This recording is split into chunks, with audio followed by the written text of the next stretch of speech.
प्यार कितना भी करूं कम पड़ जाता है। बस बात इतनी सी है कि नाम तेरा मेरी हर दुआ में आता है। नमस्कार दोस्तों, आज बचपना के एपिसोड 2 में आपका स्वागत करती हूँ। मैं आपकी दोस्त और होस्ट अवंतिका। आज हम जानेंगे कि आगे अजय के साथ क्या हुआ। तो चलिए शुरू करते हैं। अजय विनीता के घर से काफ़ी भारी मन से वापस लौट जाता है और इतना उदास रहने लगता है कि उसकी माँ को भी समझ में आ जाता है कि कुछ तो गलत हो गया है। वो बार बार पूछती रहती हैं अजय से कि उसे क्या हुआ है, पर वो अपनी मन की बात किसी से कह नहीं पाता। उधर विनीता के शादी की बातचीत चल रही होती है, घर में काफ़ी खुशी का माहौल होता है। अचानक विनीता को याद आता है कि उस दिन अजय आया था पर उससे बिना मिले चला गया। तो वो अपनी माँ से ये सवाल करती है, माँ क्या उस दिन अजय आया था? माँ बोलती है, हाँ बेटा। तो वो मुझसे मिला क्यों नहीं, मुझसे बात भी नहीं की?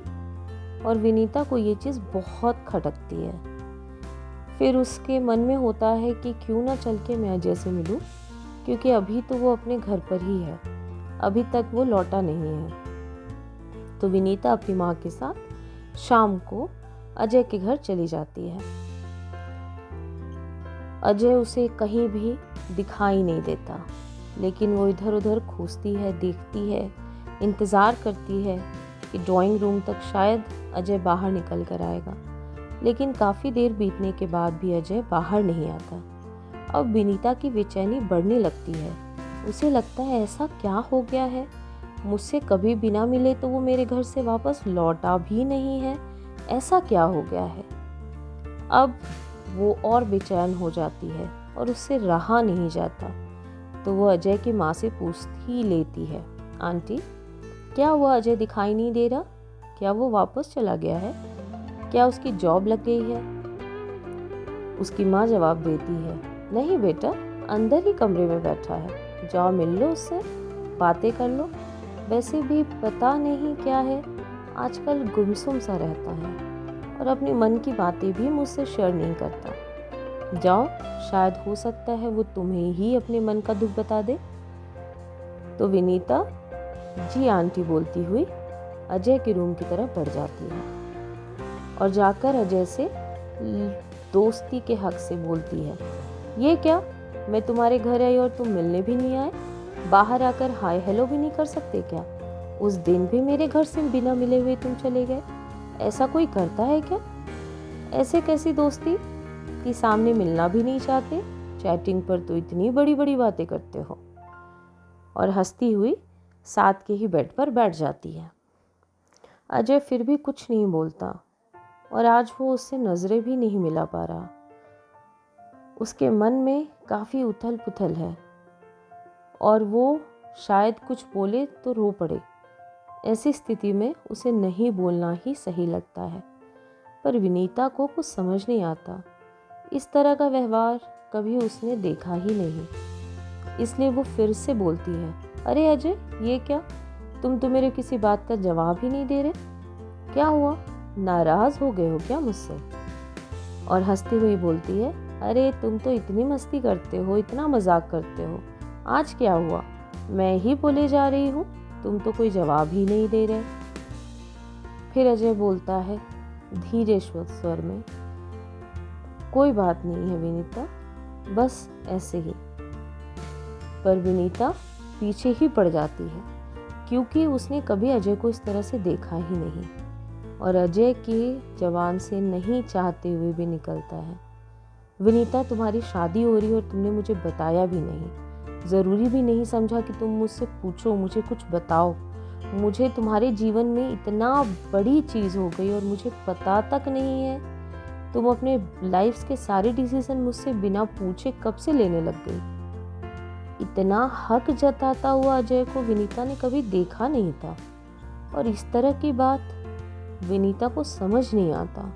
वो थोड़ी देर के लिए चुप हो जाती है और उसकी धड़कनें बहुत तेज, क्योंकि उसकी आंखों में कुछ आज अलग दिख रहा था जो विनीता ने आज तक फील नहीं किया था, देखा नहीं था।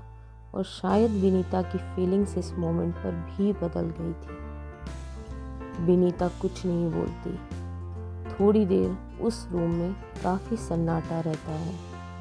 फिर विनीता को ऐसा लगता है कि मुझे शायद अजय से और बातें करनी चाहिए। वो अजय को बोलती है, कल तुम गार्डन में मुझसे मिलना, मुझे तुमसे बात करनी है। और ये बोलकर वो अपनी माँ के साथ वापस चली जाती है। अजय भी शायद इसी बातचीत का इंतज़ार कर रहा था, इसलिए वो भी तैयार होकर समय के पहले ही गार्डन में पहुंच जाता है। विनीता वहां पहले से ही खड़ी होती है और आज विनीता भला की खूबसूरत दिख रही होती है, पर अजय उससे आंखें नहीं मिलाता, चुपचाप जाकर वहां खड़ा हो जाता है। बात विनीता ही शुरू करती है, अजय कल कुछ अलग बात थी। मैंने ऐसा कुछ अलग महसूस किया जो पहले कभी नहीं देखा। कोई बात है क्या अजय? बताओ तो सही, मुझे तो समझ भी नहीं आ रहा। अब अजय आंखों में आंसू भरे अपनी मन की बात कहना शुरू करता है और कहता है, बताता है, उसे सारी बातें बताता है कि किस तरह से वो 12 साल की उम्र से विनीता का साथ पाना चाहता है। उसके आसपास होने से उसे कैसी खुशी महसूस होती है। वो कैसे चाहता है कि वो हमेशा विनीता के साथ हो, और वो हमेशा बहाने ढूंढता रहता था। ये बातें विनीता सुनती जाती है और उसकी धड़कनें तेज होती जाती हैं। उसे समझ नहीं आ रहा होता कि उस समय क्या जवाब दे। कुछ बातों पर वो हंसती भी है, मुस्कुराती भी है, फिर खामोश हो जाती है और घंटों वो बातें सुनती रहती है अजय की। और अजय अपना पूरी सारी बातें उसे बता रहा होता है। कभी आंखें पोंछता है, कभी आंखों में आंसू आते हैं, कभी मुस्कुराता है कुछ बात पर, लेकिन बोलता रहता है। सारी बातें सुनने के बाद विनीता को एहसास होता है कि ये जो रिलेशन इनका बचपने से है वो शायद प्यार में बदल गया है। और उसे भी ये महसूस होता है, जिस पर उसने पहले ध्यान नहीं दिया, शायद वो प्यार ही है और उसे भी जीवन भर के लिए अजय का साथ चाहिए। लेकिन उसके घर में परिस्थितियाँ कुछ अलग हैं। उसके रिश्ते की बात चल रही है और उसके घर वालों को कुछ पता भी नहीं है।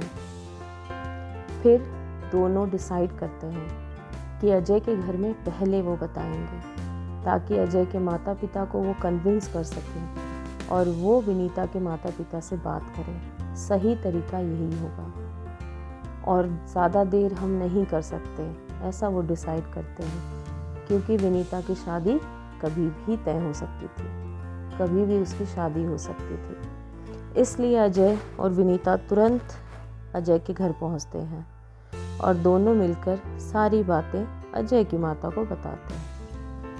पहले तो उन्हें ये सब कुछ समझ नहीं आता, लेकिन अजय के पिता जो हैं वो काफ़ी समझदार और पढ़े लिखे रहते हैं। इस वजह से वो बातें समझ जाते हैं और उसकी माँ को भी कन्विंस करते हैं। दोनों फिर डिसाइड करते हैं कि अजय वापस लौट जाएगा पुणे, अपनी जॉब के लिए जो है वो इंटरव्यू देगा और उसके माता पिता जाकर विनीता के माता पिता से बात करेंगे। सब कुछ अरेंज मैरिज की तरह ही किया जाएगा और अगर विनीता के माता पिता राजी नहीं हुए तो फिर ये शादी नहीं हो सकती।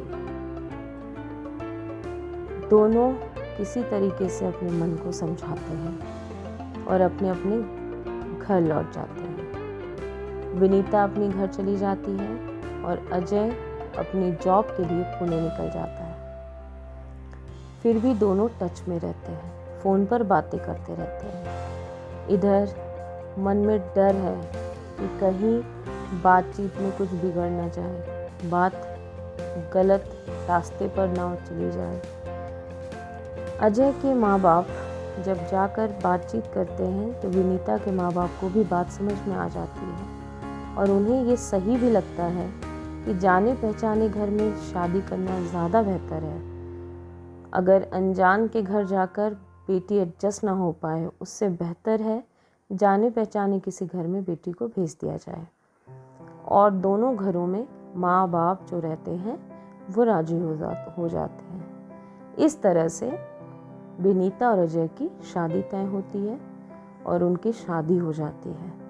वो दोनों वो पा लेते हैं, वो खुशी पा लेते हैं जो उनके जीवन को स्वर्ग की तरह खुशहाल बना देता है और वो काफ़ी सालों खुशी खुशी एक साथ रहते हैं। आज विनीता जो है उसका ट्रांसफ़र हो गया है और ट्रांसफ़र होकर वो दूसरे शहर जा चुकी है।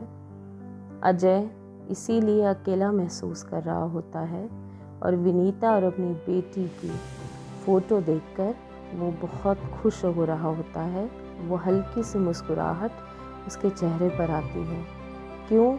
शाम की ट्रेन से वो अपनी पत्नी विनीता और अपनी बेटी से मिलने जा रहा होता है। फिर शाम को वो अपनी पत्नी के और बेटी से मिलने के लिए निकल जाता है। इस तरह से एक बचपन का प्यार जो है खुशहाल ज़िंदगी में बदल जाता है।